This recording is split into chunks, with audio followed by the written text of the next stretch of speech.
За сайн байцгаана уу? Та бүгдийн өдрийн мэндийг хүргэе. Програмчсын суурьчсын дараач өдөр эхэлж байна. За тэгэхээр өмнө нь хичээл дээр үздсэн бид нэр нөхцөл шалгах гэдэг зүйлсээ ашиглаж бодлого бодох гэж байна. За тэр ерөн бодлого одоо тэр хичээлийн practice бодлого гэдэг хэдүүр ойлгочих жоох нь.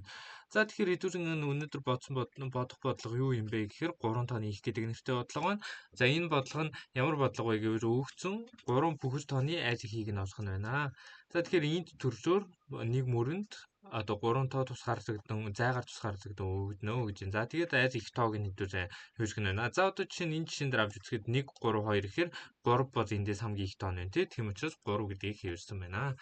За ерөнхийдөө энэ бодлогыг бодох за олон арга байна. Би өнөөдөр 2 аргыг нь та бүгд хэлж өгнө. Яаж бодох вэ гэдэг.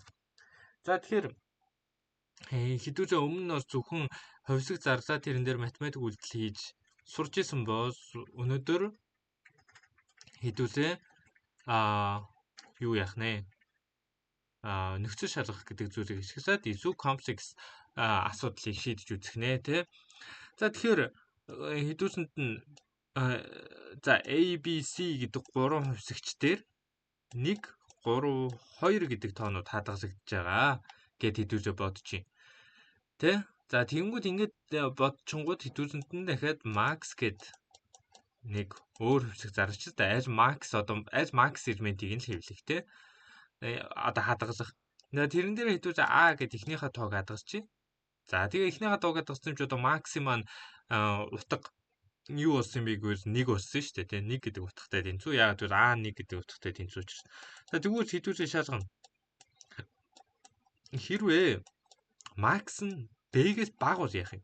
Уус max чинь бүгднгээс нь илүү байх хэрэгтэй шүү дээ. Тэгвэл B-гээс бага болоод гараад ирэнгүүт яах юм? Тэгвэл B нь их элемент гэдгийг хэдүүлээ мэдчихсэн шүү дээ. Тийм учраас B-гээ хадгалчих та.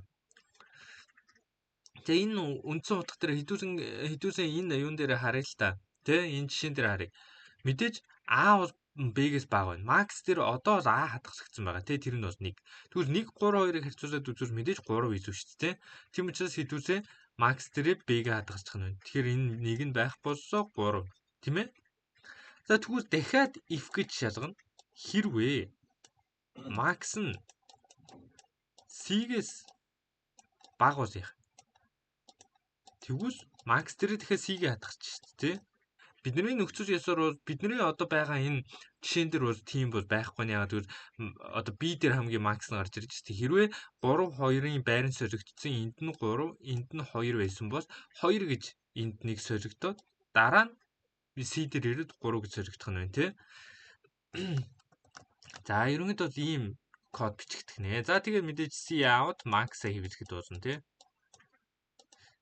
За та бүгдийн дунд бас нэг тийм асуулт үйж магадгүй. Яагаад энэ дээр if бичиж байгаа юм бэ? Яагаад 2 удаа if бичиж байгаа юм бэ? Энэ дээр нь else бичихгүй мүү гэдэг одоо асуулт байж магадгүй. Else. Тэгэхээр хэрвээ энд else биччихвэл юу болох вэ гэвэл та нарт хэлжсэн те. Хэрвээ if гэдэг тэр нөхцөлд биелжингүүд доотлын else гэдгүүд нь байхгүй болчдөг. Тэрийг компьютер уншдаггүй.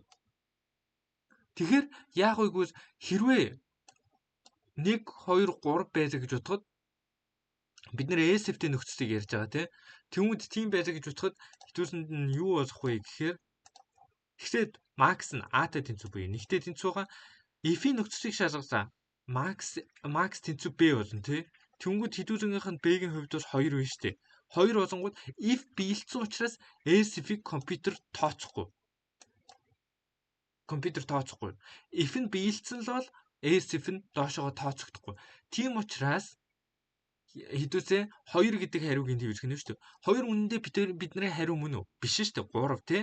Тийм учраас аль нөхцөлийг нь яг ижил хэмжээгээр шалгахын тулд хэдүүлээ S биш зүгээр F-ээр бичих нь байна хэдүүлээ. За тэгээд хэдүүлээ max-ыг нь F-ээр гаргах нь байна.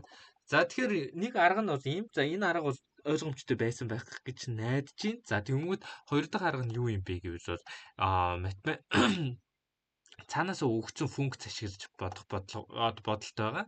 За тэр бодолд нь яаж бодогдох вэ гэхээр хэдүүлээ нэг m гэдэг нэг хувьсагч авчир та. Тэ? За max гэдэг нэг функц байдаг. Max гэдэг бол цаанаас өгсөн функц. Энэ функц нь юу болд юм бэ гэвэл 2 тооны айлын хийг нь олж явуулдаг. Энэ B юм уу C юм уу аль нь илүү их юм гэдэг. За тэгээ нөгөөх дээр нь хэдүүлээ n-ийн энэ дээр n за тэгээд a-ийн max-ыг нь олоод C out n хийчихэд 3 тооны аль их нь гараад ирэх нь байна. Үндсэндээ бол яаж юм нэхэр за энийг ярих чи хэдүүлээ. Энэ хоёр тооны аль нь их юм? Энэ хоёр тооны аль ихийг нь олоод хэдүүлээ m дээр юу яачаа хадгалчихлаа тий. За мэдээж энэ бол 3 шүү дээ. Энэ хоёр тооны аль их нь тий. Тэгмүү дараа a бөгөөд энэ хоёр тооны аль ихийнх нь аль нь их юм гэдгийг нь осчиж байгаа байхгүй. Тэгэхээр тэр бол 3 шүү дээ тий. Тэгэхээр тийм учраас m дээр 3 хадгалагдаад n дээр ч гэсэн 3 хадгалагдаж байна гэж хэдүүлж ойлгож байна. За тэгээ 3-ыг хийвчээд гарах. За энийг илүү сайжруулсан арга нь ямар арга юм бэ гэвэл зүгээр m дээрээ хэдүүлээ max a тэнгүүд max b c тийм ээ. Ингээ хэдүүлээ оруулчихад ерөнхийдөө хэдүүлгийнх нь бодлын хариу гараад ирнэ. За яагаад гэвэл энэ m чинь угаасаа энэ max b c-тэй тэнцвэр шүү дээ. Тэгвэл m-ийн оронд max b c-г тавиад ингээд юу байгаад ботчих жоон. За тэгээ шууд c out m хийчих болно шүү дээ. За мөн c out-н дээр шууд энийг ингээд бичиж болно. За ерөнхийдөө бол хоёр бодолд ойлгомжтой байсан байх гэж найдаж байна. За тэгээд хэдүүлээ код руугаа орцгоё. За хэдүүлээ нөгөө нөхцөл шалгах гэдэг зүйлийг сурж байгаа учраас энэ бодолдоор би ерөнхийдөө кодо бичнэ. За тэгэхээр хэдүүлээ код руугаа орцгоё. За код нь яаж бичигдэх юм бэ гэвэл бол ойлгомжтой. Одоо хэдүүлээ a b c гэдэг 3 хувьсгч аавна. Тэгээ гараас авна. Гараас энэ 3 хувьсгчийг аваад утгыг нь авсныхаа дараа хэдүүлэнд нь нэг max гэдэг нэг хувьсгч зарчих. За тэр max нь яах вэ гэхээр за b нь хэрвээ max-ээс илүү болвол b байна тий. За дахиад хэрвээ max нь c-гээс бага болвол c-гээ max дээр хадгалчихна. За c out c чинь хэдүүл. За хэдүүлээ юугаа өгөөд үзье. За 2-ыг хэвлэж чинь тий. За яагаад 2-ыг хэвлэж чинь? 1 2 1 3 2 байхад за дахиад ажиллуулад үзье. Хэдүүлээ. дахиад 2-ыг хэвлэж чинь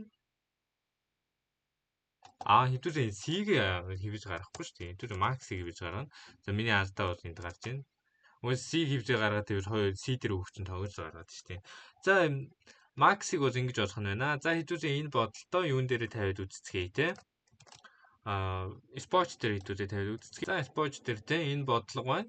За тэгвэл submit solution дараад за C++ G++ 4 3 2 гэдэг энэ юу тавьлаа. За бодолтой илгээгээд үзье. За бодолт нь юу болох нь хэдүүлээ харцгаая. За уншиж чинь. За accept болж байна тий.